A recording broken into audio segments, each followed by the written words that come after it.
Bismillahirrahmanirrahim. Assalamualaikum warahmatullahi wabarakatuh.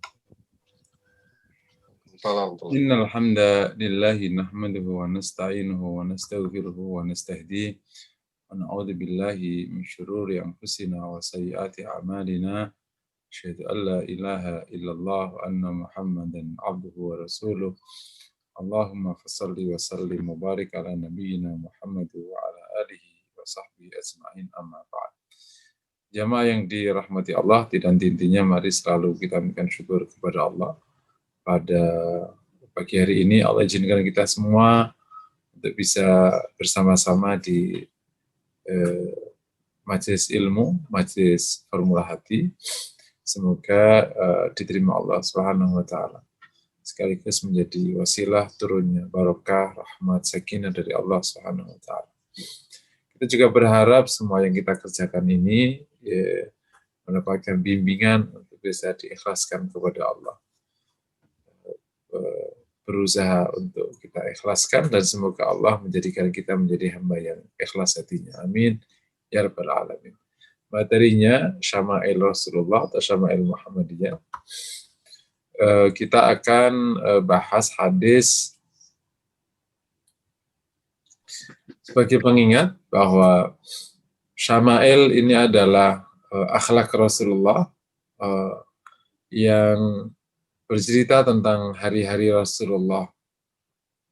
Tentu seluruh yang dikerjakan Rasul adalah akhlak, termasuk ketika kita bicara sirah Rasulullah, gimana beliau di medan perang dan lain sebagainya. Tapi karena klasifikasi keilmuan, sehingga akhirnya apa yang ada di luar sana itu masuk dengan temanya masing-masing. Misalnya di medan perang, gimana ia bersama menghadapi medan dakwah, itu masuk kategori sirah wal maghazi. Sementara akhlak akhirnya bercerita tentang karakter Rasulullah yang ditangkap dari hidup sehari-hari.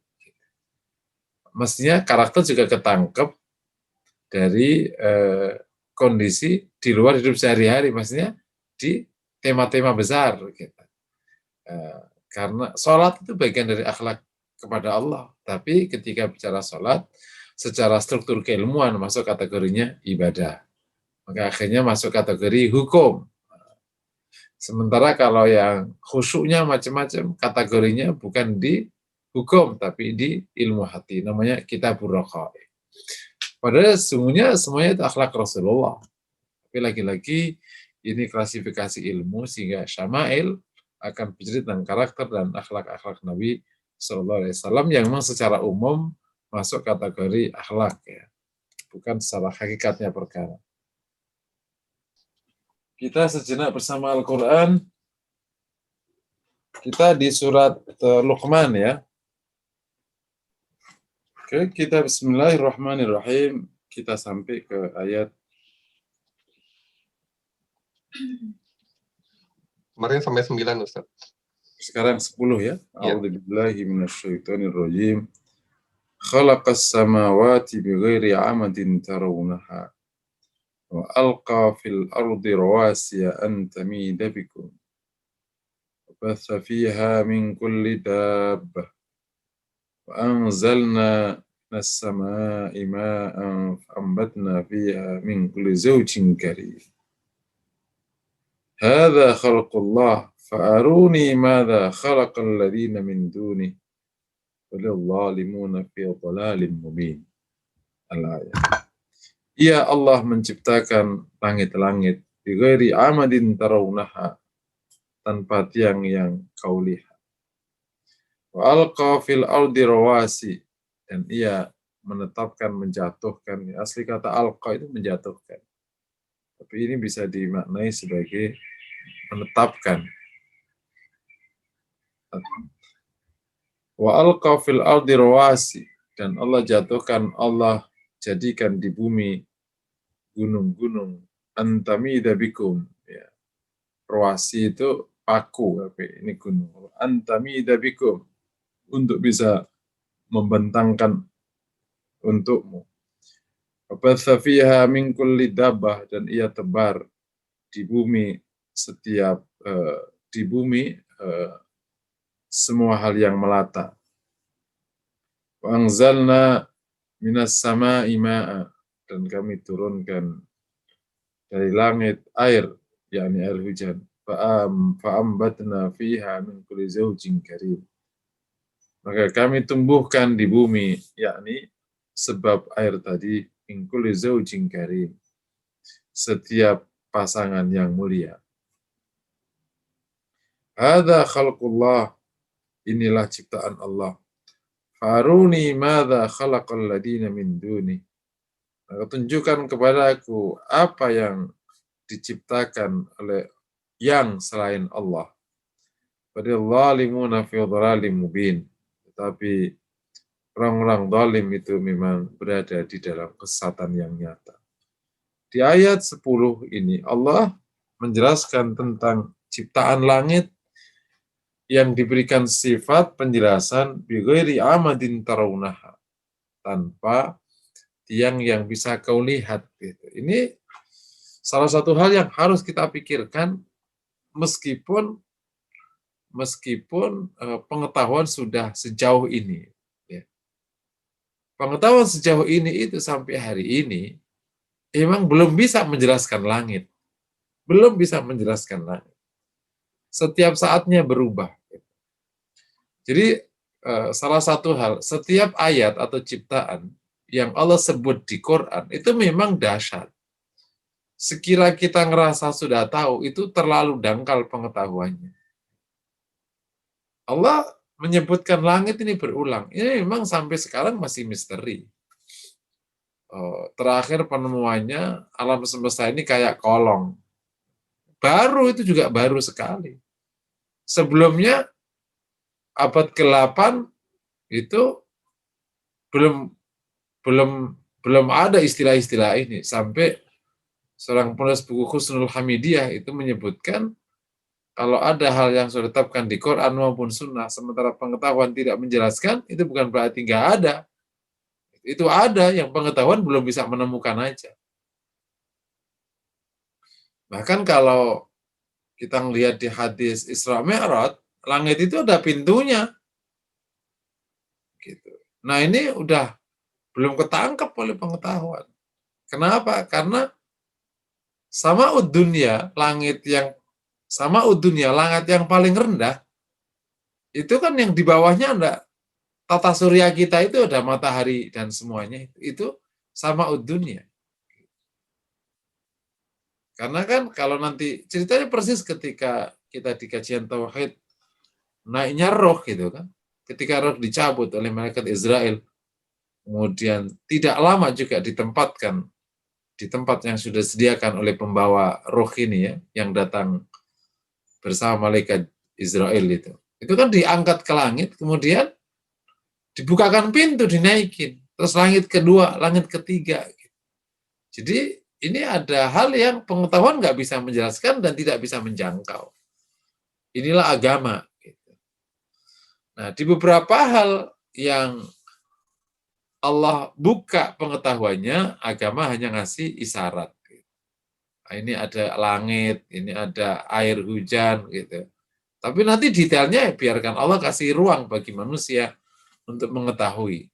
Makanya ilmu itu, kalau sedikit tambahan penjelasan, ilmu itu adalah ada ilmu yang hanya Allah, yang Allah nggak kebagi, Allah nggak kasih tahu ke hambanya. Contohnya tentang roh. Itu Allah nggak bagi ke hambanya, termasuk ke Nabi. Gitu. Yas'alur nganir ruh, kulir ruhu min amri rabbi. Termasuk hari kiamat. Allah nggak, sudah. Kapan? Allah. Gitu. Bahkan para nabi pun nggak dikasih tahu. Yang kedua, ilmu di mana Allah bagi semua ilmu kan dari Allah. Cuman ada yang hanya Allah. Allah tidak ngasih tahu ke hambanya siapapun. Termasuk para nabi. Yang kedua ada ilmu di mana Allah bagi ke para nabi saja. Nah, contohnya beberapa nubuat. Ya. Asratus sa'ah, itu Nabi dikasih tahu. Yang ketiga, ilmu yang juga bukan hanya para nabi dan para ulama.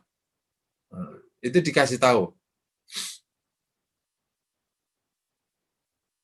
Terus ada ilmu yang dikasih tahu ke sebagian orang, tidak pada sebagian yang lain.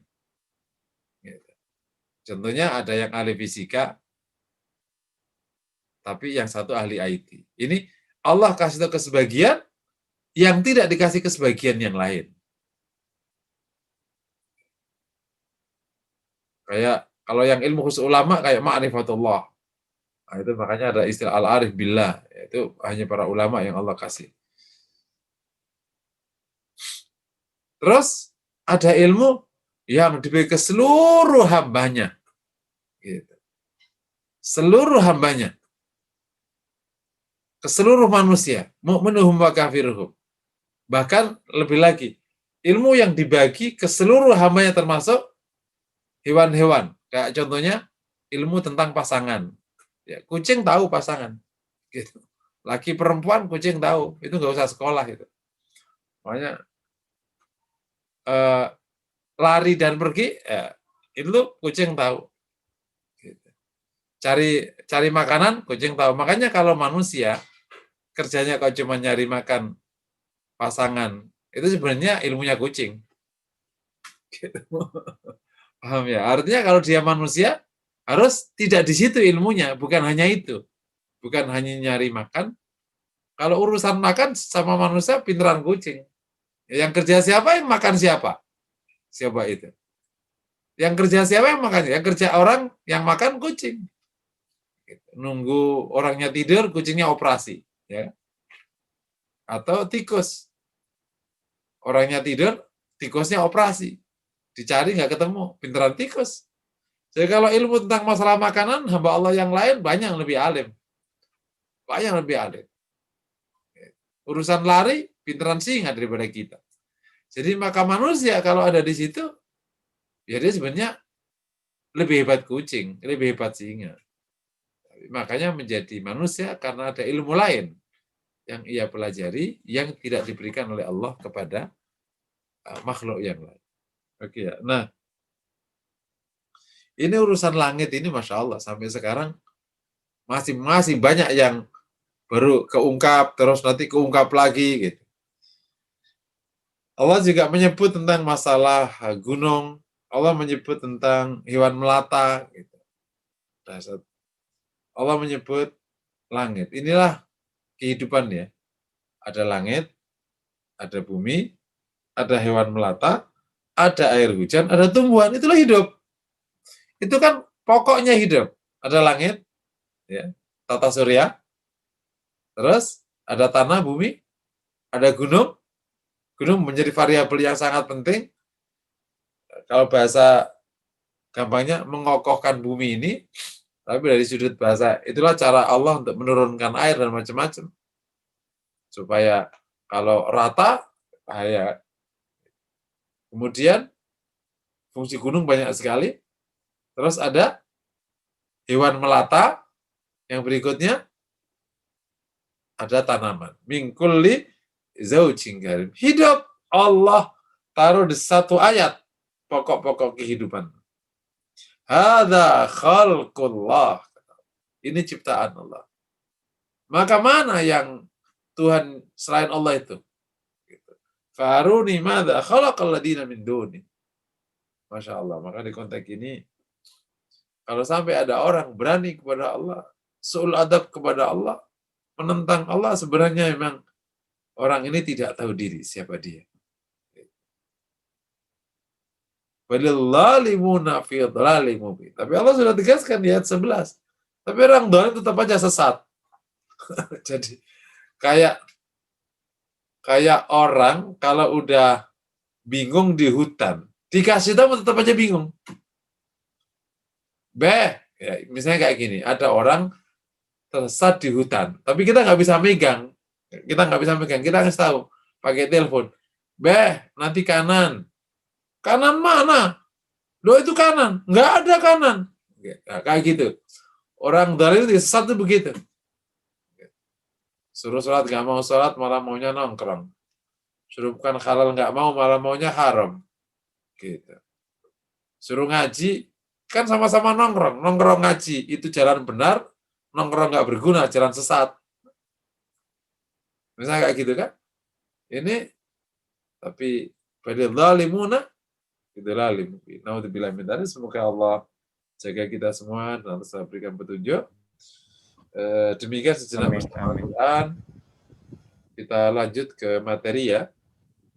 Nah, Ustaz, ke materi hadis sampai dengan 200 ya. Masya Allah 200 ya. Di mana Rasulullah jika ada tamu jauh menggandengnya masuk rumah. Ya luar biasa itu. Masya Allah.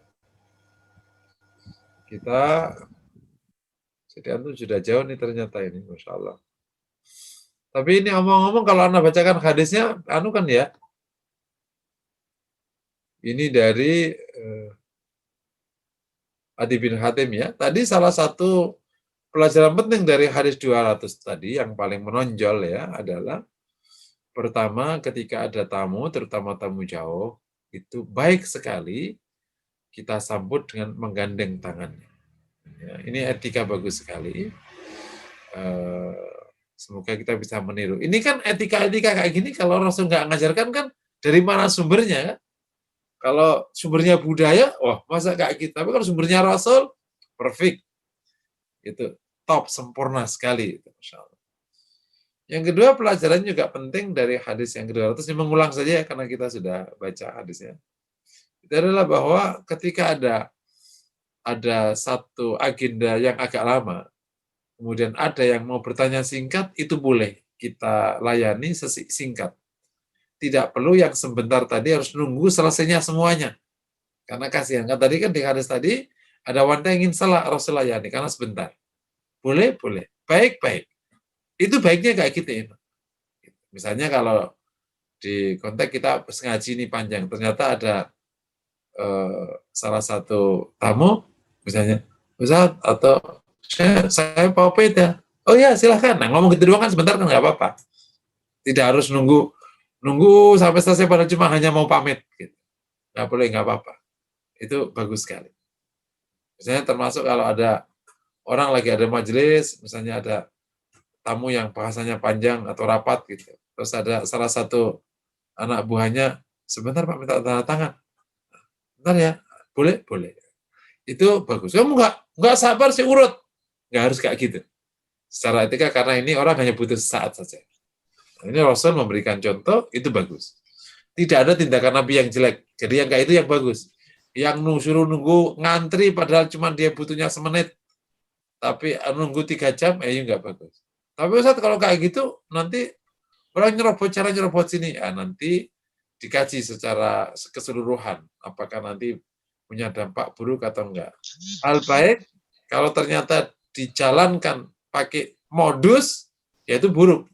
Tapi kalau alami saja baik. Apa saja itu meskipun bagus, kalau udah masuk modus, jelek. Wah ini modus nih gitu. Kayak orang sebentar, terus sebentar. Yang panjang akhirnya ke belakang. Nah, ini udah dimodusin namanya ini. Punya niat buruk. Ya, itu tidak bagus. Kita langsung pindah ke hadis 201. An Hisham ibn Urwah an abihi an Aisyah radhiyallahu taala anha qala ma daraba Rasulullah sallallahu alaihi wasallam biyadihi syai'an qat illa ay yujahida fi sabilillah wala daraba khadiman wala imra'atan. Dari Aisyah radhiyallahu taala anha, ma daraba Rasulullah sallallahu alaihi wa alihi wasallam biyadi syai'an qattu. Nabi tidak memukul dengan tangannya sesuatu apapun illa ayyujahida fi sabilillah, kecuali jika ia berjihad di jalan Allah. Wala daraba khadiman wala mara'atan. Ia tidak pernah mukul pembantu dan tidak pernah mukul wanita. Ya. Ini omongan cepatnya, ini dasar hukum, tidak boleh ada KDRT. Lah itu kok di ayat suruh boleh mukul itu gimana? Itu mukul ta'adduban atau takdiban, mukul pendidikan. Tapi Nabi mukul? Enggak. Nah, nanti kita harus paham. Kalau ada bunyi syariat begini, tapi Rasul milih begini, nah itu. Karena tindakan Nabi ini juga syariah. Jadi yang ideal kayak Nabi. Nggak pernah menyentuh apapun. Gitu.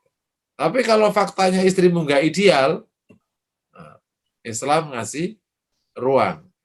Mirip kayak gini. Yang ideal, keluarga itu kayak Rasulullah. Tapi ternyata kau ngaco, ada ruang namanya cerai. Ada ruang namanya apa. Gitu. Itu ruang-ruang. Pokoknya Islam itu Masya Allah.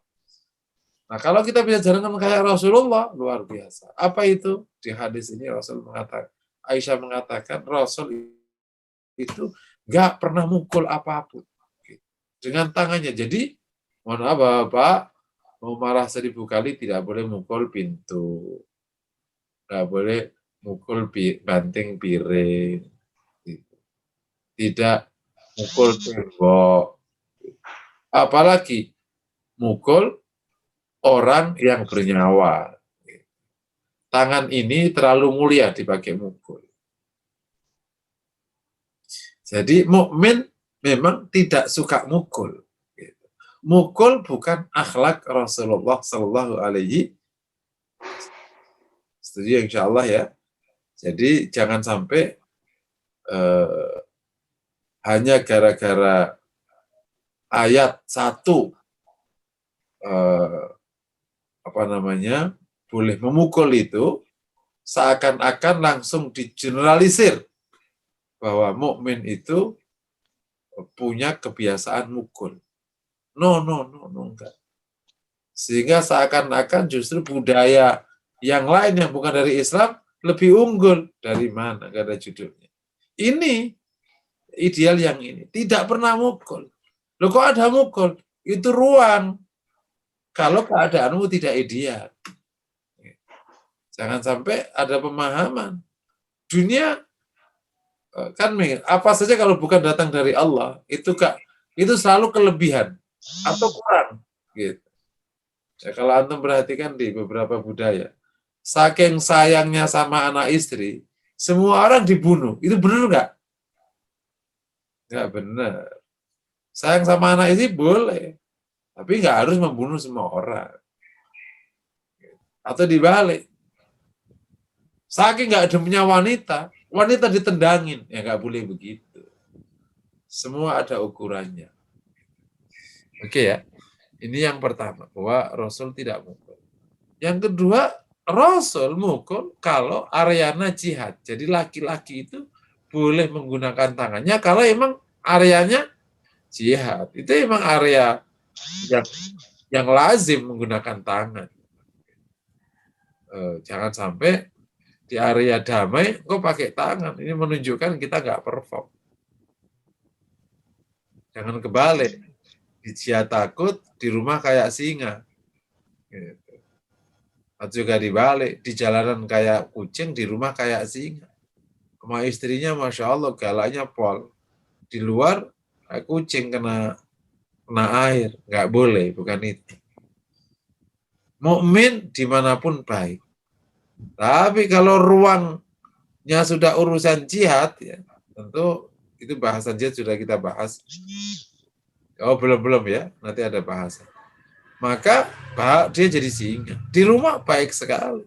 Semoga Allah bimbing kita semua. Sebagaimana kisah sebelum-sebelumnya, gimana perlakuan Rasul kepada istri dan anak-anaknya, para istri dan anak-anaknya. Dahsyat sekali kan. Dan semoga kita bisa menirunya. Jadi memang baik, lembut, sayang, penuh canda, mudah, nggak rumit. Ya, saya ulang-ulang nih kata mudah ini, karena memang terkadang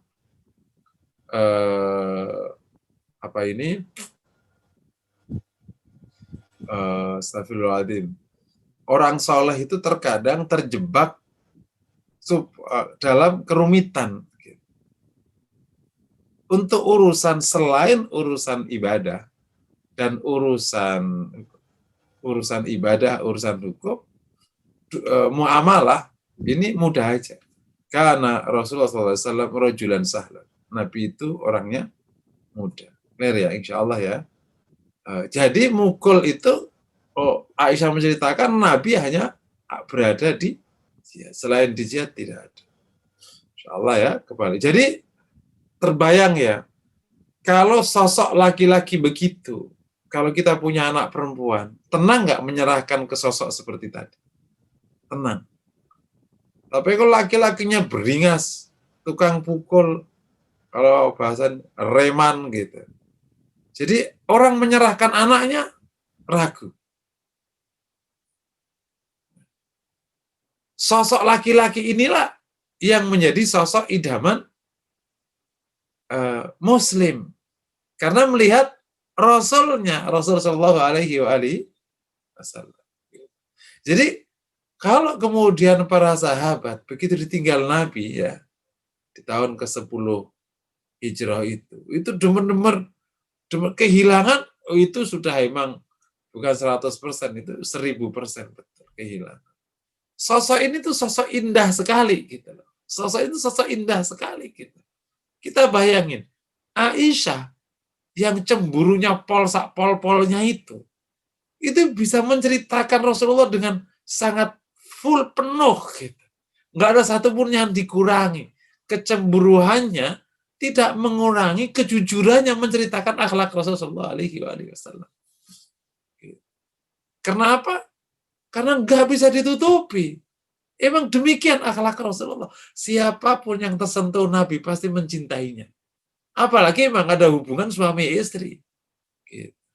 Makanya Aisyah mengatakan, ya Rasulullah, gimana orang sepertiku tidak cemburu pada orang sepertimu? Gitu. Gimana orang sepertiku nggak cemburu pada orang sepertimu? Gitu. Karena Rasul selalu memiliki sikap-sikap yang sangat menarik. Ya. Saya ingin ulangi lagi, ada kisah kecil. Entah sudah pernah saya sampai di sana atau belum. Suatu ketika Aisyah radhiyallahu anha itu bersama Rasulullah ya, karena pas gilirannya Aisyah, Rasulullah, Aisyah tidur, Rasulullah tidur bersama, dan situasi sudah hening. Kemudian Rasul keluar, Rasul keluar agak pelan-pelan. Nah, justru Rasul keluar pelan-pelan ini oleh Aisyah malah jadi perkara. Inilah hubungan suami istri ya. Ketika Rasul pelan-pelan ngambil sendal, pelan-pelan ngambil baju luar maksudnya ya, pelan-pelan, kemudian buka pintu pelan-pelan. Oke, kemana ini? Kata Aisyah, maka aku ikuti Rasulullah SAW. Maka aku ikuti pelan-pelan Rasulullah SAW. Ternyata dari kejauhan Rasul ternyata ke Baqi al-Gharqad, ke Baqi. Padahal di hatiku, dia malam seperti ini dia mau ke istri yang mana? Jangan-jangan. Cemburunya udah seubun-ubun. Sampailah ketika Rasulullah selesai, aku akhirnya berjalan cepat agar Rasul tidak melihatku. Tapi ternyata Rasul semakin cepat. Begitu Rasul semakin cepat, aku semakin cepat. Jadi Rasul udah tahu, tapi Aisyah pura-pura. Maka akhirnya aku sampailah ke rumah, dan aku akhirnya aku tidur seperti biasa, buku tidur. Nggak lama Rasul masuk. Aku tutupi selimitku, nggak lama Rasul masuk. Dan Rasul salam dan tidak jawab. Karena supaya aku tetap seperti tidur gitu. Kata Rasulullah gitu, ada apa ya Aisyah gitu. Nggak ada apa ya Rasulullah gitu. Kata Rasulullah, ada, kenapa ngos-ngosan itu kalau kita terjemahkan ya. Nggak ada apa ya Rasulullah. Kata Rasulullah, latuh biron nani au layuh biron Allahul Azizul Hakim. Kau kasih tahu atau Allah akan kasih tahu kepadaku. Padahal sudah tahu. Tapi akhirnya Ya Rasulullah, aku lihat kau begini panjang lebar. Kemudian aku berpikir kau mau ke istri, dan panjang lebar cerita panjang. Akhirnya kata Rasulullah, aku tadi waktu aku bertidur bersamamu, Jibril memerintahkanku salam kepadaku, dan aku tidak nyaman menjawab salam saat aku bersamamu. Aku maka akan keluar dengan pelan-pelan karena aku khawatir mengganggumu. Bayangin coba. Rasul itu sangat menjaga Aisyah, malah Aisyah cemburu, tapi Rasul nggak marah, dibegitukan. Sampai akhirnya ya sudah selesai. Suatu ketika juga sama. Aku kehilangan Rasulullah di tengah malam. Jadi Aisyah itu kalau tidur harus megang Rasulullah gitu. Kalau Rasul nggak ada, kehilangan. Aku kehilangan Rasulullah SAW. Maka tanganku, pasti tidur sunahnya kan gelap. Maka tanganku aku nyari-nyari Rasulullah. Ternyata aku dapati kakinya dan dia sedang sujud. Kata Aisyah. Ana fi wadin, Rasulullah fi wadin. Saya ada di lautan mana, di lembah mana, dan Rasul ada di lembah mana. Rasul salat mikirku Rasul kemana. Terus apalagi gitu dan lain sebagainya. Tapi dinamika ini kan disekapi oleh Rasulullah dengan sangat indah, gitu. Penuh harmonis dan lain sebagainya. Ya tadi diceritakan Aisyah, Rasulullah tidak pernah mukul Aisyah. Padahal kalau antum pernah kisah yang hampir-hampir Abu Bakar memukul Aisyah itu pernah ya, karena suatu ketika ada masalah yang nggak tahu Aisyah kenapa sampai Aisyah itu akhirnya tetap ngotot dengan pendapatnya. Kata Rasulullah, kalau gimana kalau kita pilih hakam? Nah, ini benar-benar nih syariah betul dijalankan. Kita pilih penengah hakam. Kata Aisyah setuju. Siapa pendapatmu? Hakamnya abahku, Abu Bakar. Rasul setuju. Akhirnya Abu Bakar diperintah Nabi untuk menghukumi. Ketika akhirnya masuk, kemudian Rasul berada di tempat, Aisyah di tempat, diceritakanlah. Kemudian Aisyah bercerita. Ketika sampai cerita itu, Abu Bakar memukul Aisyah. Pas memukul Aisyah, Aisyah berlindung di belakang Rasulullah SAW. Akhirnya dilindungi. Kan? Akhirnya karena kondisinya sudah seperti itu, Abu Bakar pergi. Kata Rasulullah, siapa yang melindungimu dari pukulan abahmu? Kata Rasulullah. Akhirnya, siapa yang melindungi dari pukulan abahmu? Jadi, akhirnya sudah selesai. Begitu akhirnya Abu Bakar datang, kata Abu Bakar, ternyata kalian sudah tertawa berdua, maka Abu Bakar pergi. Ini adalah kondisi-kondisi yang membuat gimana tidak terhanyut dalam cinta ke Rasulullah, perlakuan yang demikian indah gitu ya, tidak menyakiti, emang piawai gitu di dalam, kalau dalam bahasa hari-hari itu piawai, mengambil hati, itu piawai Rasulullah SAW. Kalau bahasa agamanya tentu bukan konteks mengambil hati. Jadi seluruh tindakan Nabi itu memang menarik simpati, gitu, keren gitu. Gimik-gimiknya bukan gimik, ya ini angle-angle-nya itu emang menarik, gitu, menarik sekali. Ya pantas kalau Aisyah SAW dan menceritakan hal seperti ini. Oke, ini yang kedua. Yang ketiga, Nabi juga tidak pernah mukul pembantu. Ditegaskan itu. Anas kan yang kerja di rumah. Dan Anas juga mengatakan di hadis yang juga sudah kita bahas. Gitu. Wala darobani. Boro-boro mukul. Bahkan wala abasa fi wajhi. Tidak pernah bermuka masam kepada aku. Masya Allah. Yang terakhir, Nabi tidak pukul wanita. Ya, ini juga pantang bagi seorang laki-laki, pantang memukul wanita. Kalau berani pukul singa sana. Jangan kebalik. Sama wanita berani, sama preman takut. Naudzubillah. Beda. Mukmin sama wanita tidak menyentuh. Dia sangat menjaga dan lain sebagainya. Jadi laki-laki betul, emang wanita terlindungi. Dan ini persis survei para wanita emang sangat mencintai sosok yang seperti ini. Jadi seluruh profil Nabi itu profil yang sangat digandrungi para wanita. Jadi pantas kalau kemudian semuanya berebut ke Rasulullah SAW. Di tengah cemburunya yang tinggi, tetap aja nggak ada yang mau berpisah dari Rasul. Gitu. Kalau mau dibuat gitu. Di tengah cemburu yang tinggi, tetap aja ingin bersama Rasulullah SAW. Tentu lebih daripada itu ya karenanya Rasulullah SAW. Kita lanjut di 202.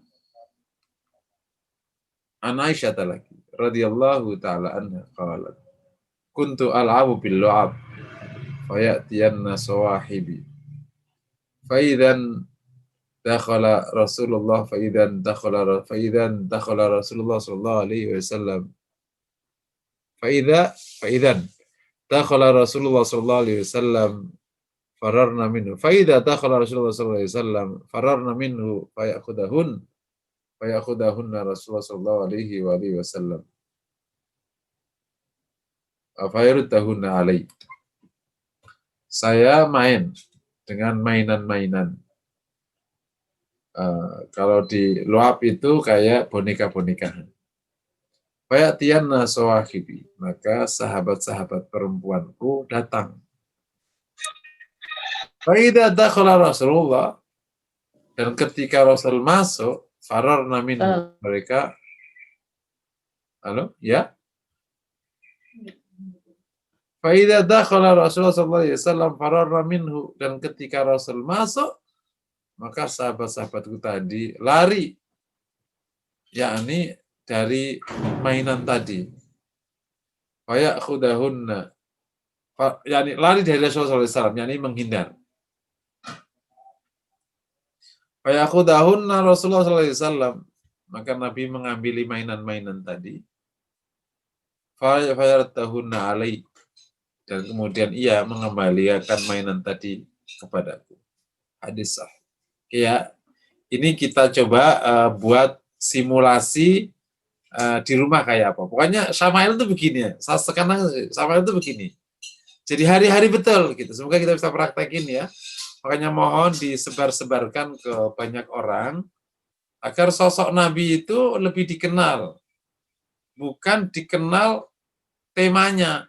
Nabi akhlaknya mulia, Nabi perang gitu. Ini detail betul.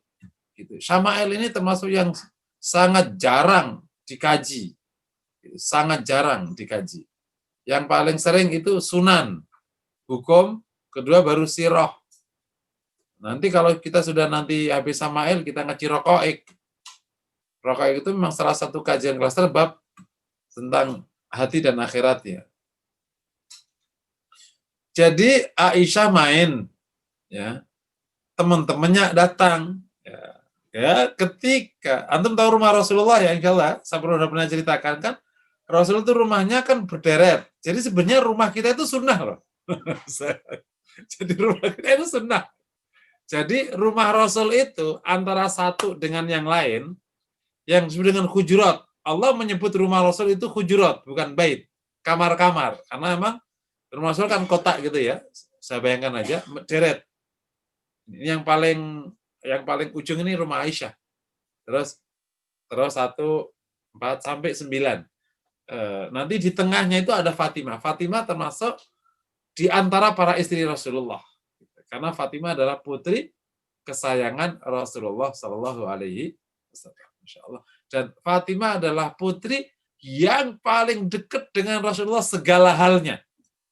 Wajahnya, bahkan cara jalannya, sifatnya mendekati Rasulullah SAW.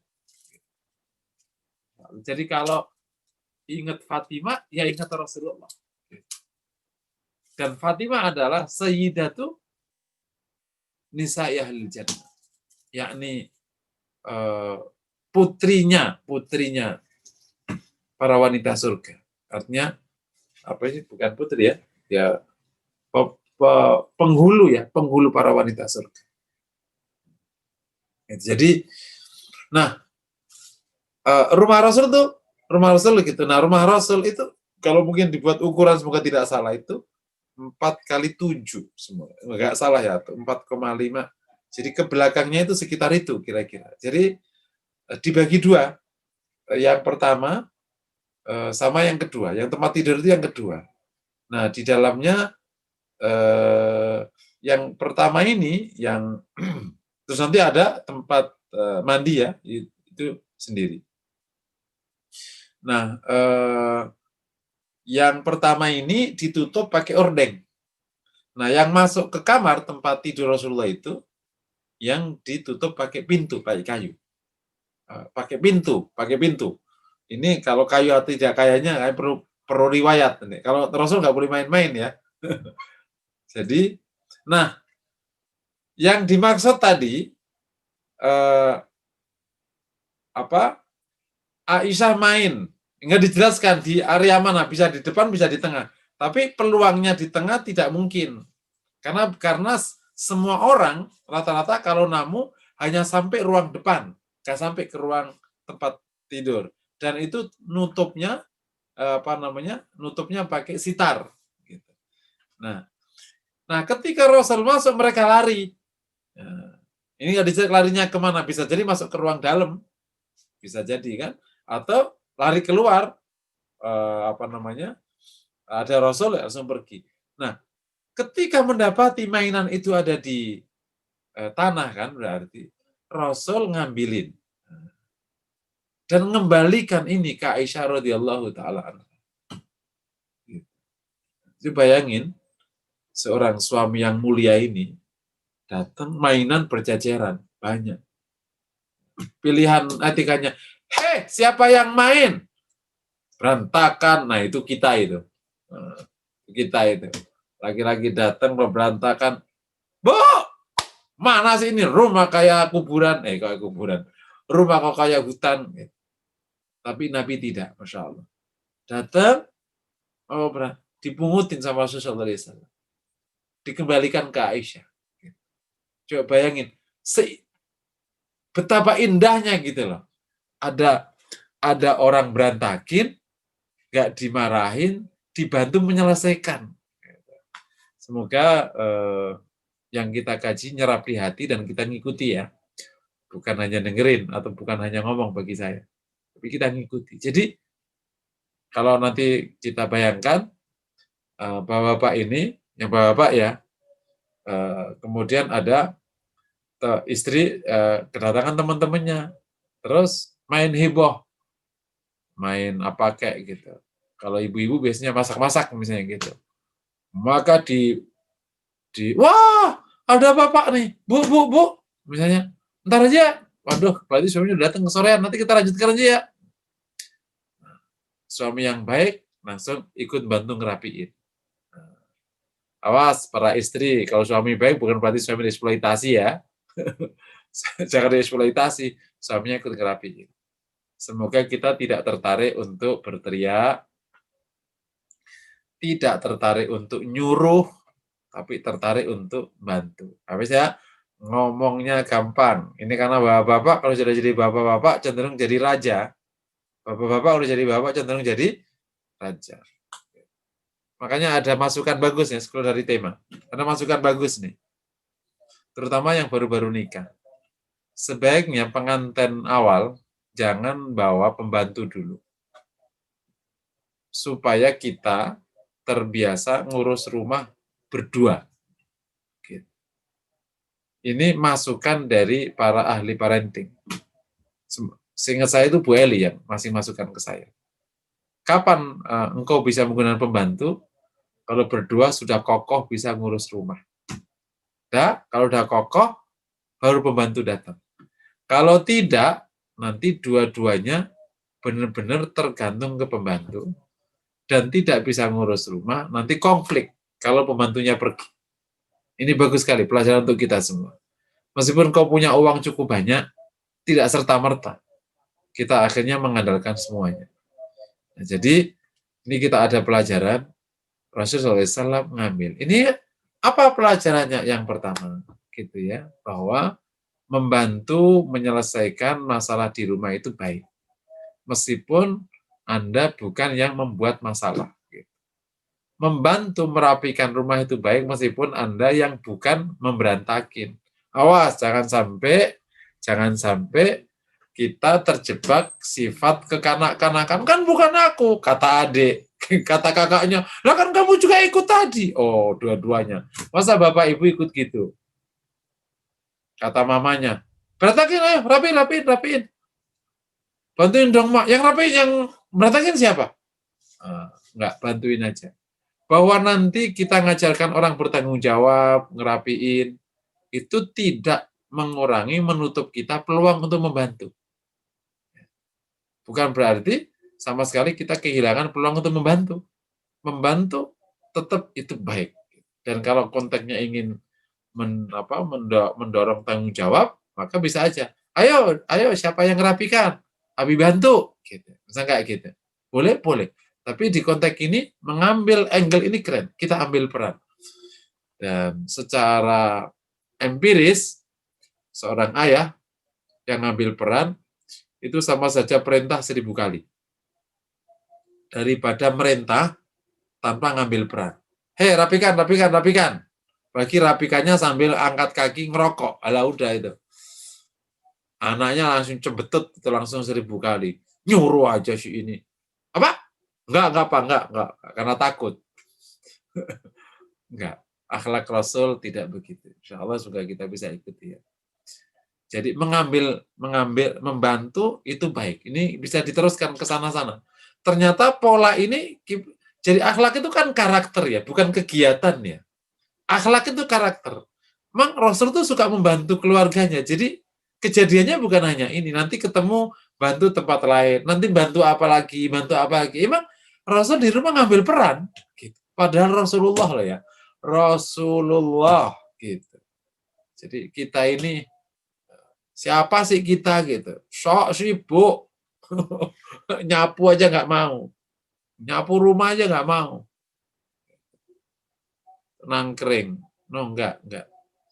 Jadi kalau dalam bahasa ibu-ibu di kampung, laki-laki itu nggak bagus. Nangkring itu nggak bagus. Nangkring itu nggak bagus. Bagusnya ngambil peran bantu. Dan saya ingat betul, kiai saya termasuk yang mengajarkan itu. Gitu. Kalau bapak-bapak di Jawa itu kan banyak yang nangkring kan ya. Pamali, bapak-bapak nyapu itu kan pamali. Tapi kiai saya nyapu rumah gitu dulu itu. Kita juga aneh. Kok Pak Kiai mau ya dikerjain sama Bu Nyai gitu kita dulu. Kok Pak Kiai gitu ya nyapu rumah apa-apa gitu. Bu Nyai apa sih kerjaannya gitu. Ternyata Rasulullah begitu gitu. Kita baru tahu ngajinya. Dulu kita ngikutin bapak-bapak kita yang nangkring kan. Alhamdulillah min dzalik. Oke, itu yang pertama. Yang kedua pelajarannya bahwa Nabi Sallallahu Alaihi Wasallam memang tidak terganggu urusan-urusan kayak begitu. Jadi sebagaimana juga nanti kejadian di tempat-tempat yang lain, urusan rumah berantakan, teman ini datang, itu nggak ganggu Rasulullah. Gitu. Itu sampai dinyatakan oleh Aisyah, Rabi itu tidak pernah marah urusan kayak begitu. Ia marah kalau hukum Allah dilarang, dilanggar. Hanya itu. Jadi awas kita, jangan sampai kekanak-kanakannya ini melebar. Disebut kanak-kanak, karena urusan permen saja bisa marah. Betul nggak kira-kira? Ya. Anak kecil bawa permen 10. Permennya diambil 1 sama temennya. Marah nggak? Marah, karena dia masih kelas 1. Begitu SMP, dia bawa permen 10, diambil temennya. Kok kurang 1? Ya udahlah, Bapak. Dia sudah mulai naik kelas. Ini ada orang umur 60. Proyeknya diambil marah-marah. Mirip nggak anak TK? Nggak jauh. Jadi urusan kayak gini Rasul enggak. Emang Rasul nggak pernah marah, kecuali hukum Allah dilanggar. Kalau hukum Allah dilanggar, baru. Kata Aisyah, man taqama Rasulullah SAW li nafsihi illa an tuntahaka hurmatullah. Rasul tidak pernah marah urusan pribadi, kecuali hukum Allah dilanggar. Apalagi urusan kayak begini-gini. Nah, ini yang disebut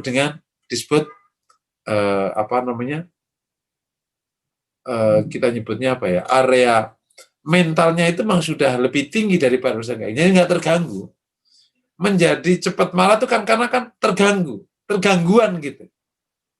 Kenapa kau cepat marah? Karena tergangguan. Misalnya pas tidur anak berisik marah. Pas tidur dibangunkan belum waktunya marah. Kok dikit-dikit terganggu ya? Tapi kalau orang itu lapang sekali, nggak ada yang membuat dia terganggu. Baru kapan terganggu? Hukum Allah dilanggar, jangan dibalik. Hukum Allah diinjak-injak kau tidak terganggu, dirimu disebutkan aja terganggu. Naudzubillah min. Ya. Jadi ini menunjukkan kelapangan. Baik-baik. Tapi awas tadi. Yang ketiga kalau kita mau tarik lebih tinggi lagi, ya, ambil peran solusi itu lebih penting daripada teriak-teriak solusi. Awas ya. Ambil peran solusi itu lebih baik daripada teriak-teriak solusi. Ada banyak pilihan Nabi di konteks ini. Hei, siapa tadi yang lari? Balik. Rapiin. Bisa jadi kan? Tapi itu nggak indah. Gitu. Atau langsung teriak, Aisyah. Woi, mainan. Itu nggak indah. Gitu. Tapi ketika Nabi ngambil peran, langsung itu nancep di hati Aisyah, ya Allah. Gitu. Pasangan kok sebaik ini gitu kan, kita kira-kira langsung dikisahkan kan. Kita coba tanya ke istri kita sekarang masing-masing di rumah, Mama, apa kisah terindah yang bisa kau ceritakan kepada anakmu tentangku? Jawabannya nggak ada. Coba semuanya nanya para laki-laki kepada istrinya, Mama sayang, apalagi adakah angle-angle hidup saya yang bisa kau kisahkan ke anak cucu kita? Jawabannya nggak ada, kecuali satu. Pas kau ngasih duit marah-marah itu loh.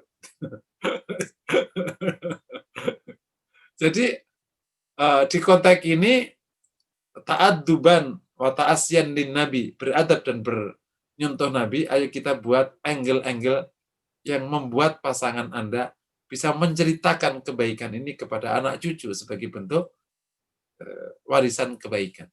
Mansanna sunnah.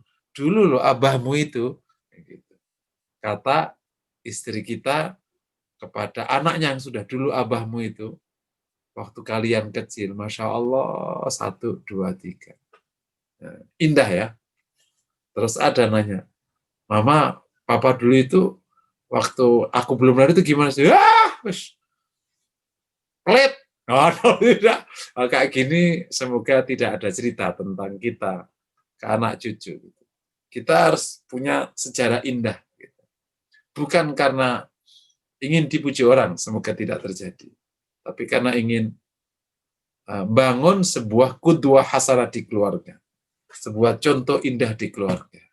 Karena semua berawal dari contoh indah di keluarga. Ini ngomongnya gampang. Tapi insya Allah kalau kita terus belajar. Tapi harus diakui, suasana indah di keluarga itu membekas di seluruh anggota keluarga. Kalau kita bisa bangun, dahsyat sekali. Anak kita akan terus bercerita. Dulu abah begini, dulu abah begini. Bukan, ya abah mah. Pan, bisa marah-marah. Baik itu kalau lagi ada maunya. Neng, beli kopi. Ya, itu baru baik itu. Habis itu parah-parah lagi. Tapi gimana lagi, udah kadang jadi abahnya. Tidak.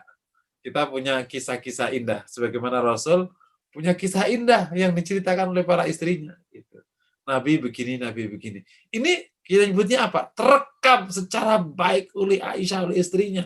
Angle ini itu, kalau dalam bahasa, ini tak terlupakan. Gitu. Nah, kita buat angle-angle hidup yang tak terlupakan. Masya Allah. Luar biasa ya. Dengan izin Allah SWT. Masya Allah. Terus yang juga kita bisa pelajari dari hadis 202 ini adalah bahwa boleh gitu teman istri itu datang ke rumah, gitu. Boleh. Kenapa? Dia kan tidak mahram, para wanita boleh. Gitu. Nah, apanya asumsinya sudah izin apa enggak izin di hadis ini enggak disebutkan. Tetapi pertama karena dia wanita, yang kedua dan Rasul juga tidak marah, berarti artinya bisa jadi ini sudah izin Rasulullah, atau bisa jadi memang ada ada saat bisa jadi memang pas bukan gilirnya Aisyah, bisa jadi. Kan tadi kan faidahnya tiba-tiba Rasul masuk, karena antum tahu kan hari-hari Rasul kan gini, kalau tahu ya, Rasul itu menjenguk para istrinya itu setiap sore. Jadi Nabi itu kan katakan nginep di tempat Zainab misalnya gitu. Maka pagi itu berarti kan sholat subuh kan keluarnya dari rumah Zainab. Kita hitung dari subuh, ya, ke rumah Zainab. Nah pagi Rasul itu habis sholat sering duduk-duduk di masjid. Jadi majelis kecil gitu. Ini ngobrol kecil. Kemudian nanti duha biasa, nanti masuk ke rumah yang digilirkan ya. Gilirnya kan mulai malam hitungannya. Sampai sehari semalam. Jadi hitungannya dari maghrib. Jadi, nah, berarti siang itu kan masih di rumah Zainab. Ya. Nah, kalau sore, Nabi itu habis sholat asar, terkadang duduk-duduk dengan para sahabat sebentar, terus kemudian mengunjungi seluruh istrinya, satu-satu, dikunjungi satu-satu. Gitu. Di hadis ini nggak diceritakan kapan dikunjungi. Bisa jadi itu dikunjungi ya pas di luar karena Aisyah, loh kok ada Rasul masuk gitu. Bisa jadi di luar waktu gilirnya atau waktu gilirnya, tapi karena kalau waktu gilirnya agak tidak terbayang teman-teman Aisyah berani datang, kan pasti itu Rasulullah di rumah gitu. Jadi artinya boleh teman-teman istri kita itu datang ke tempat kita dan lain sebagainya. Itu sesuatu yang longgar, boleh. Rasul mengizinkan pada Aisyah, teman-temannya pada datang di rumah dan main gitu. Ya karena waktu itu Aisyah kan umurnya bisa, ya di hadis ini nggak terangkan kapan, tapi Aisyah di Madinah itu umurnya 9 dan tinggal Nabi umurnya 18 gitu. Jadi masuk 19, jadi ya masih sangat belia kan. Mungkin demikian materi pada pagi hari ini. Semoga menginspirasi. Kalau ada pertanyaan dipersilakan. Kita dapat 2 hadis. Nanti diam-diam lama-lama nih, salah satu kebaikan kalau kita ngaji hadis itu, nanti Bapak Ibu semua itu mulai agak terbiasa dengan bahasa-bahasa hadis. Gitu. Bahasa-bahasa hadis. Meskipun ini banyak hadis fi'li ya, di mana berarti pembahasannya dari sahabat, tapi beda. Begitu cerita tentang Rasulullah dan hadis-hadis itu bahasanya beda. Sehingga nanti lambat laun dengan izin Allah agak ada ketertarikan dan jatuhlah mahabbah ke Rasulullah Shallallahu Alaihi Wasallam. Mencintai Rasul Shallallahu Alaihi Wasallam. Mungkin demikian. Assalamualaikum warahmatullahi wabarakatuh. Waalaikumsalam warahmatullahi wabarakatuh. Jazakallahu khair Ustadz atas kajiannya pagi hari ini. Ini ada pertanyaan. Halo? Apakah dengan menjalankan kebiasaan atau manner atau akhlak Rasulullah SAW seperti yang Ustadz sampaikan, dikategorikan menjalankan kesunahan juga, sebagaimana kita melakukan sunnah lainnya? Oke. Jawabannya iya. Mungkin pas di pengantar Syama'il ya. Ini perlu juga dipahami para jamaah semua. Sunnah itu apa saja yang datang dari Rasul. Baik yang dikerjakan, yang dikatakan, yang ditetapkan. Sunnah bukan hanya yang konteks ibadah. Ini sunnah. Sunnah itu jejak. Inilah jejak Rasulullah. Inilah profil Rasulullah. Ikuti. Pahala, berpahala. Gitu. Jadi awas, ingat ya, sunnah bukan hanya halal ibadah atau hal-hal yang artifisial kayak baju, cara makan. Ini sunnah. Kau berperilaku begini, ini menjalankan sunnah. Yakni sunnah yang kategorinya akhlak. Ada sunnah yang kategorinya ibadah. Ada sunnah yang kategorinya dakwah. ada sunnah dan lain sebagainya. Jadi kalau ditanya sunnah, bagus. Wah, ya kalau ikutilah semaksimal mungkin bisa ngikuti. Allah alam bisa. Memang makanya si kajian fikih itu dia tidak boleh berdiri sendiri. Dia harus juga ada kajian akhlak supaya pemahaman Islamnya itu tidak murni hukum. Islam bukan hanya hukum, Islam itu banyak selain hukum. Wallahu a'lam bishawab. Sebenarnya ini Ali Imran lebih umum ya, urusannya bukan urusan khusus akhlak yang tersebut ya.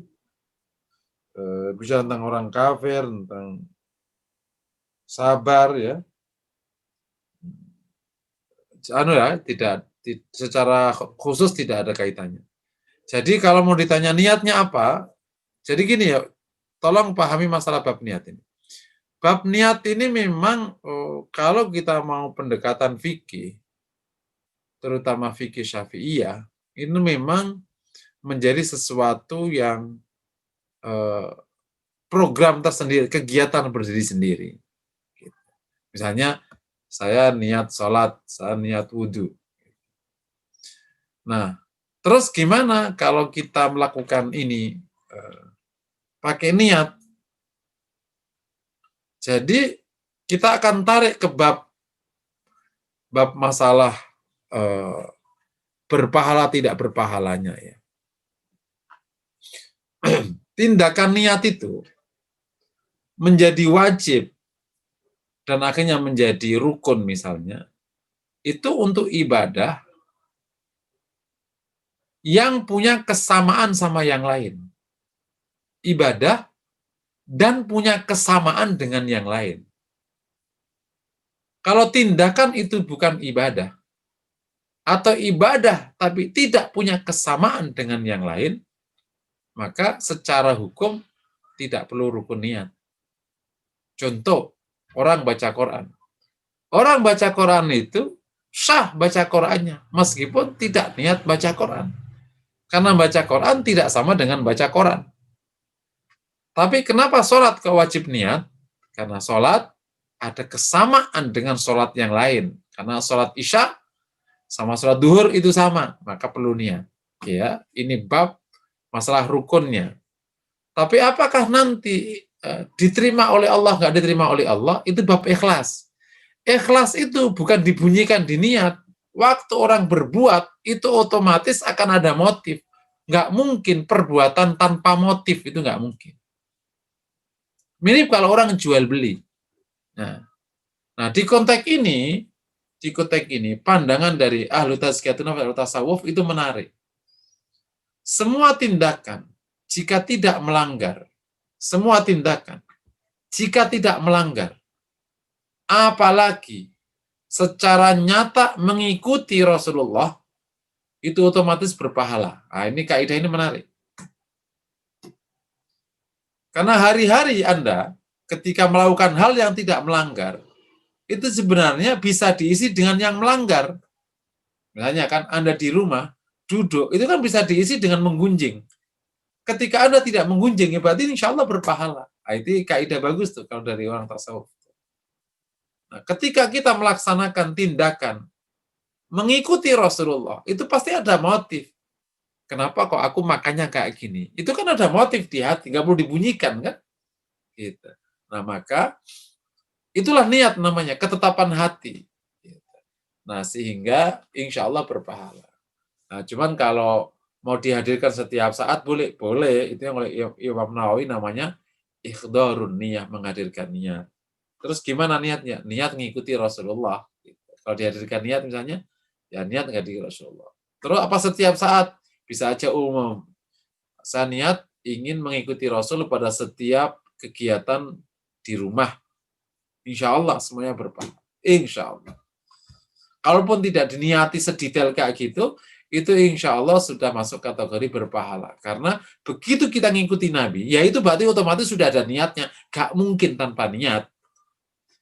Kenapa? Karena Anda punya pilihan tidak seperti itu. Kita makan tangan kanan, ya itu ngikuti Nabi, pasti ada niatnya. Tidak mungkin tanpa niat. Nah, khusus masalah fikih yang tadi, kenapa niatnya menjadi detail? Karena ada kesamaan-kesamaan. Wallahu a'lam bishawab. Betul? Oke. Pertanyaan selanjutnya, Ustaz, apakah Rasulullah SAW pernah mendoakan keburukan untuk orang lain, semisal untuk orang kafir atau orang di luar Islam? Kurang, Ustaz. Pernah ya, pernah. Pernah Rasul mendoakan buruk kepada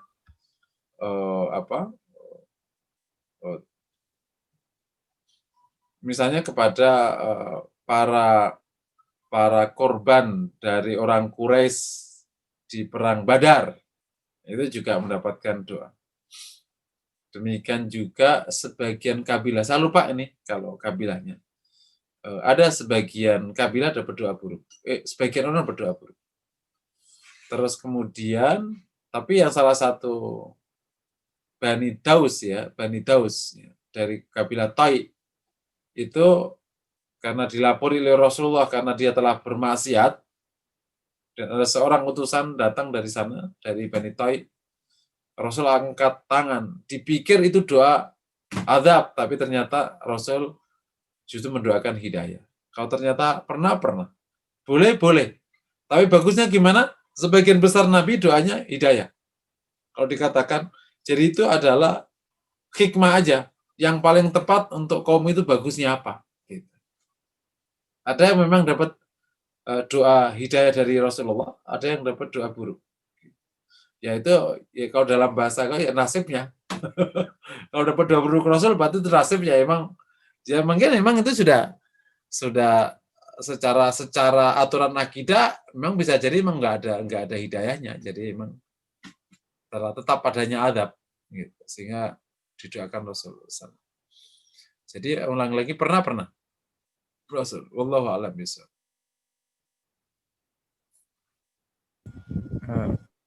Afwan Ustaz, untuk menyikapi doa yang jelek tadi, itu apakah menyikapinya seperti apa itu, Ustaz? Menyikapinya gimana? Apakah maksudnya kan tadi diperbolehkan untuk berdoa tentang kejelekan gitu ya. Nah, apakah Bukan jelek ya? kita Jangan salah, Nabi tidak pernah melaksanakan jelek. Mendoakan semacam azab atau balasan. Nah, itu tidak jelek. Nabi nggak melaksanakan yang jelek. Paham ya? Harus pandai memilih ungkapan. Oke, terus, Fadal. Sikapnya. Jadi ini kalau dari sudut pilihan ya tergantung masalahnya. Ada memang bisa jadi kalau hikmahnya ya. Kenapa Rasul memang masih tetap memberikan doa hidayah? Memang bisa jadi emang berhak dapat hidayah. Yang satu nggak berhak dapat hidayah. Bisa jadi.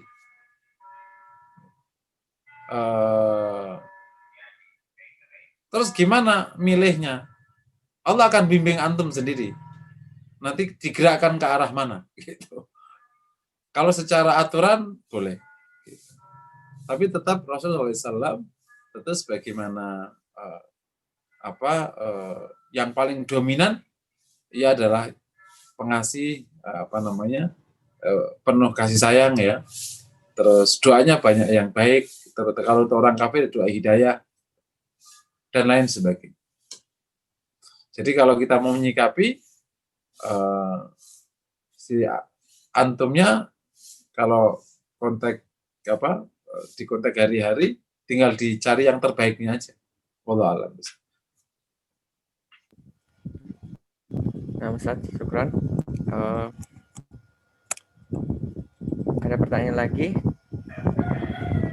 Nah, di konteks ini mengingatkan saja, di tengah masyarakat itu terjadi dua kutub ekstrim. Gitu. Yang ekstrim pertama itu lebih lembut. Seakan-akan Nabi tidak pernah bersikap tegas. Ya, perang Badar itu apa? Nabi lembut, Nabi baik sama Yahudi, Nabi baik sama itu, gitu. Seakan-akan itu 100% hidup Rasulullah. Lupa bahwa Nabi pernah angkat senjata, Nabi pernah melempar panah mengenai seorang yang membunuh Rasulullah, Nabi berjibaku di perang Uhud, Nabi berjibaku di perang Khandaq, Nabi berjibaku di puluhan medan perang gitu. Nabi juga perintahkan yang berkhianat untuk kemudian mengejar dan akhirnya memberikan kisos yang sangat keras kepada pengkhianat yang membunuh utusan itu. Itu keras dari Bani Urainah. Itu keras Nabi. Ini lebay pertama. Itu lembut tapi lebay. Yang kedua, keras dan lebay. Kita teriak kencang. Gak ada lembut-lembutnya acan. Gitu. Sepanjang hidupnya keras. Apa saja, itu kalau nggak berdasarkan dasar yang kuat, akhirnya menjadi tidak baik. Gitu. Rasul itu lembut, tapi juga tegas. Kapan lembut, kapan tegas, ada medannya masing-masing. Termasuk saya itu masih sampai hari ini masih kesulitan mencari, karena saya nggak ketemu nas ya tentang cerita bahwa Nabi nyuapin seorang wanita Yahudi, kemudian pas meninggal digantikan oleh Abu Bakar. Itu saya nggak ketemu hadisnya. Gitu. Yang katanya dimaki-maki tapi terus ngasih makan. Aku nggak ketemu hadisnya. Kenapa? Karena Yahudi itu tempatnya di Khaybar. Ya, Khaybar itu jauh dari Madinah. Terus Yahudi yang mana yang disuapin? Yahudi nggak masuk di Madinah. Yahudi itu tinggalnya di Khaybar. Gitu. Kadang kalau kadang ada orang cerita itu kadang nggak mikir kayak gitu loh. Jadi Yahudi yang mana yang disuapin gitu loh. Meskipun cara mentafsir hadis tidak hanya kayak gini ya, tapi kalau kita ngelihat hadis itu ada namanya ilmu tentang naqdul hadis, itu kritik hadis. Itu ada beberapa titik yang nanti bisa menjadi pintu kita menganalisis lebih jauh. Gitu. Jadi bahwa Nabi lembut tidak harus membawa hadis yang belum jelas. Saya udah cari beberapa kali, tapi bisa jadi saya belum ketemu ya. Nanti kalau ada yang menemukan sanadnya siapa, rawinya siapa, gitu. Kan katanya cerita ini populer. Gitu. Saya udah cari tentang Nabi menyuapi Yahudi itu dengan lembut, sehingga ketika digantikan Abu Bakar, kamu tidak seperti orang yang sebelumnya. Berarti orang ini kan Yahudinya ini tinggal di dekat Rasulullah kan, gitu. Terus di mana letaknya rumahnya? Gitu. Karena apa? Karena Madinah tidak boleh ditinggali orang kafir. Kalau dia masih Yahudi, nggak mungkin tinggal dekat Rasulullah. Itu nggak masuk di akal. Dia pasti masih tinggal di Khaybar. Entah di mana apa. Gitu.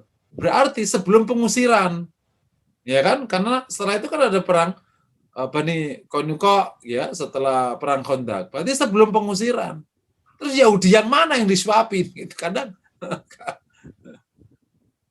yang wallahu a'lam bishawab. Gitu. Emang namanya juga jauh dari Madinah ya, makanya hati-hati itu.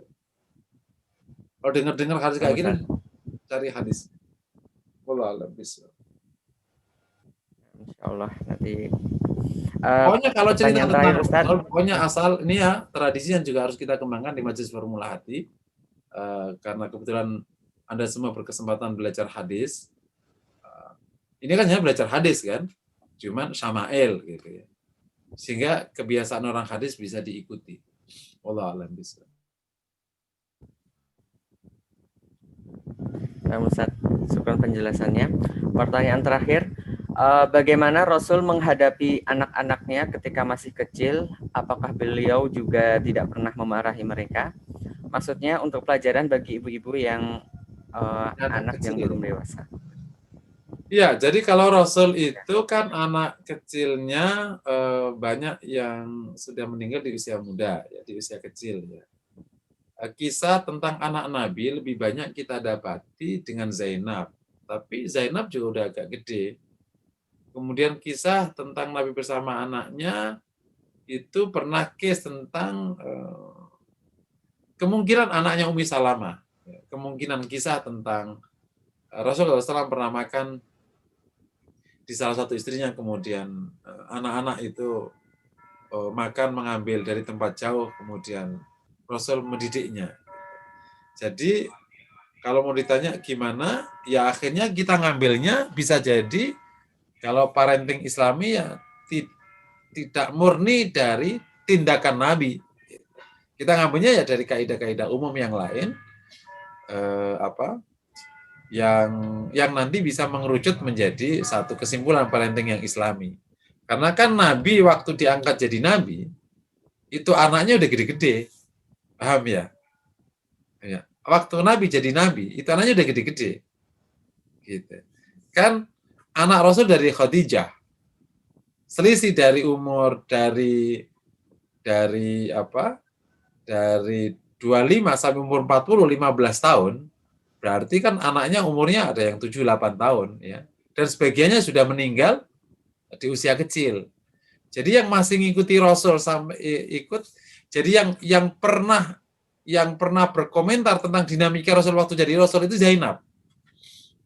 Sedangkan tindakan Nabi sebelum jadi Nabi kan bukan rujukan, gitu kan, bukan dasar hukum. Meskipun boleh diikuti, boleh.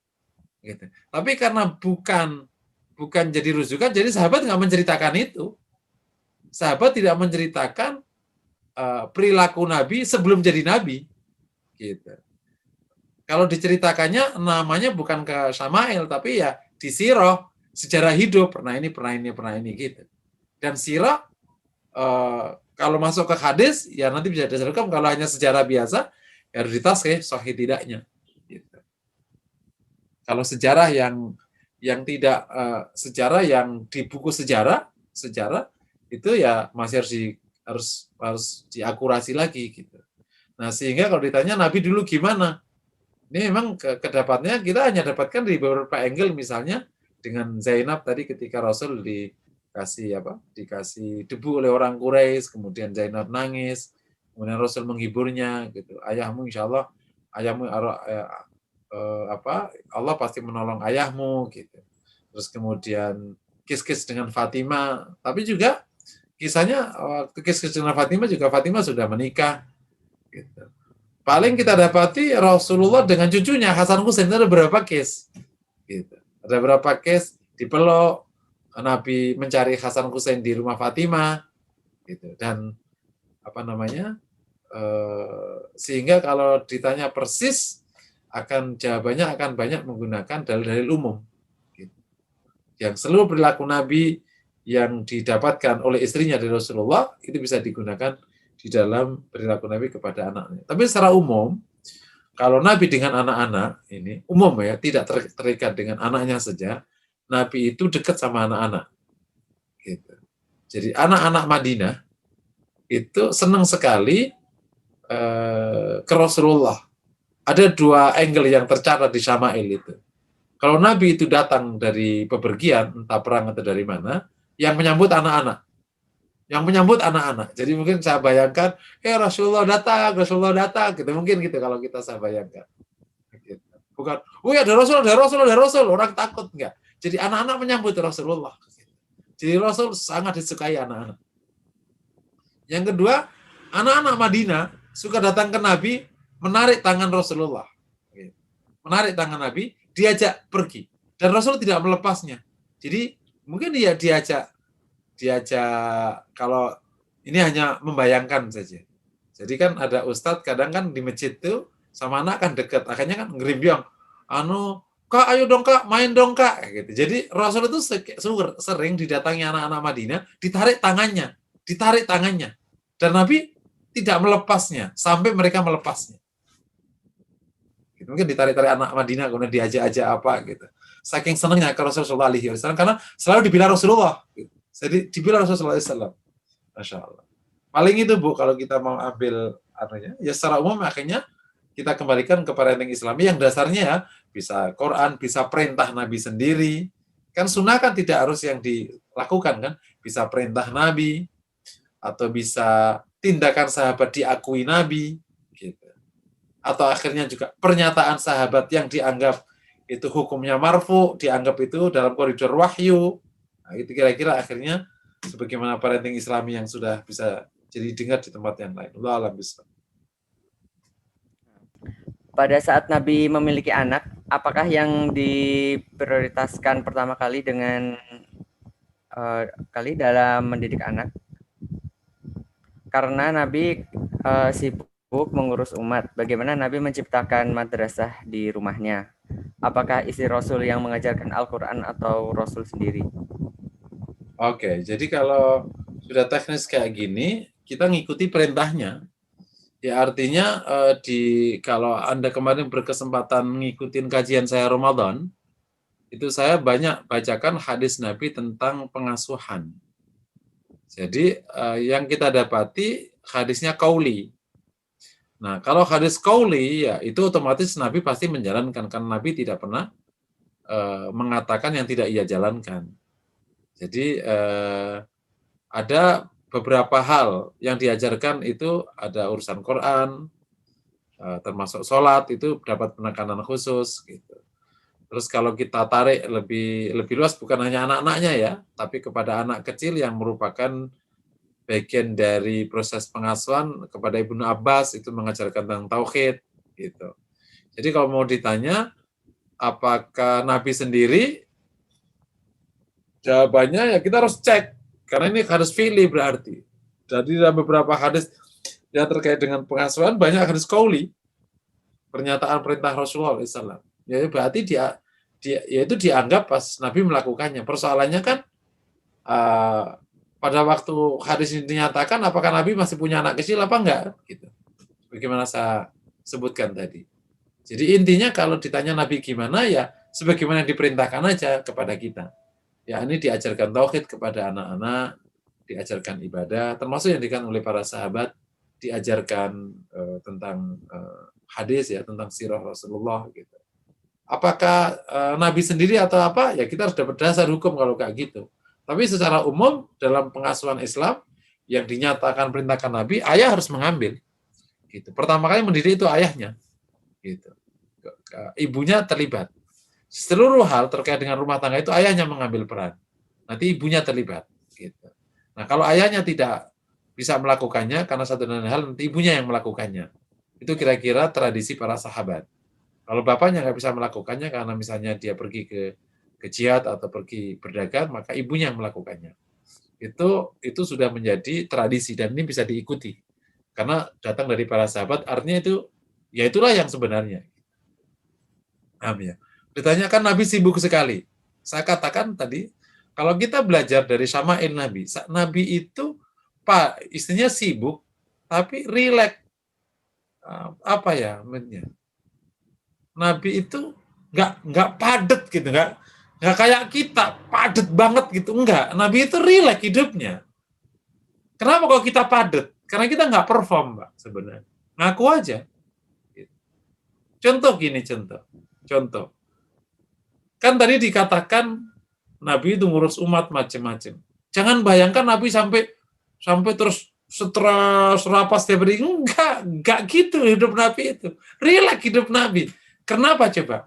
Karena Nabi untuk ngambil keputusan itu nggak lama, sebentar jadi keputusan. Gitu. Nah kita kan rapatnya bisa 100 kali baru putus. Gitu. Jadi kita banyak hal yang Nabi itu kalau sore kunjung ke istrinya. Istri satu-satu, 9. Ayo bayangin, misalnya Assalamualaikum berapa menit, itu sudah habis 1 jam, 2 jam, 1 jam. Jadi istrinya itu tidak pernah merasa kehilangan Rasul, kan setiap hari dikunjungi. Nanti kalau pas malam tiba, baru Nabi nginep di salah satu istrinya. Gitu. Yang kedua, Nabi punya waktu para sahabat ngobrol-ngobrol. Gitu. Terus kata Aisyah, kalau Nabi gimana? Ya seperti yang kalian, ya sholat, ya ini, gitu. Seorang sahabat, Rasul kalau di rumah kayak apa sih? Kata Aisyah, ya seperti kalian, ya gini, gitu. Jadi jangan bayangkan, Nabi Masya Allah sampai pagi sampai sore, Nabi tidur, pada Isya tidur. Gitu. Nah, itu yang harus kita tiru. Jadi rileks, tapi menghasilkan sesuatu yang dahsyat. Gitu. Dan itu memang ciri Rasulullah. Dalam pernyataannya saja disebut dengan jami'ul kalim. Nabi itu kalau ngomong padat. Antum kalau lihat khutbahnya, khutbah kita berapa menit? Khutbah kita ini 20 menit. Yang tercerahkan berapa? 1 kali, yang lain ngantuk. Nabi kalau khutbah sebentar. Khutbah haji wada saja itu sehalaman. Haji wada loh itu, sehalaman. Sehalaman itu kita 2 menit, 3 menit. Itu khutbah haji wada. Berarti khutbah yang nggak haji wada kayak apa? Tapi satu pernyataan merubah sepanjang masa. Nah, itu kira-kira. Jadi makanya akhirnya nggak padat. Saya suka nyebut Nabi itu rileks gitu. Jadi meskipun ada perang, jadi perang saja Nabi itu masih bisa tertawa loh. Perang saja Nabi bisa tertawa.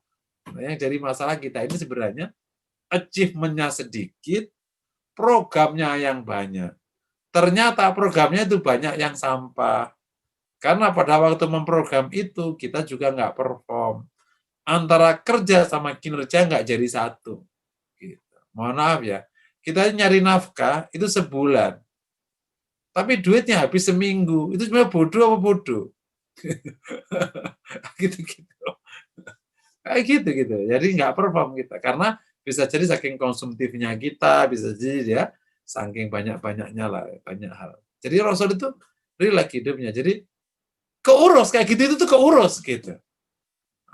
Kayak gitu itu keurus. Wong bisa bercanda sama istrinya gitu kan. Bisa bercanda sama istrinya. Sholat malam juga lama. Gitu. Kita ini kan nggak pada pertama sholat malamnya sebentar. Sholat malamnya itu lama. Kata Aisyah nih. Aku dapati Nabi bangun di pertengahan malam atau setelahnya atau kurang sedikit gitu. Jangan salah paham ya. Bukan selalu sepertiga malam terakhir. Di hadis Imam Tirmidzi itu Aisyah menceritakan bangun malam di nisful lail, setengahnya atau setelahnya atau kurang sedikit kayak gitu-gitulah. Berarti bisa jadi bangun Nabi itu antara pertengahan malam jam 12 sampai jam 2. Itu bangun Nabi. Dan kemudian Nabi menyelesaikan qiyamul lail itu menjelang subuh. Karena kebiasaan Nabi, kalau sudah qiyamul lail, Nabi itu rebahan sebentar. Gitu. Dan kemudian kalau sudah adzan tiba, dia bangun, dia akhirnya pergi ke masjid sholat. Jadi Nabi ada rebahannya. Nggak ada tidur. Gitu. Dan sekedar info, Nabi kalau hubungan sama istrinya di waktu setelah qiyamul lail. Gitu. Jadi bukan sebelum qiyamul lail. Waktu setelah qiyamul lail. Itulah waktunya. Jadi keambil semuanya gitu, keambil. Yang jadi masalah itu kan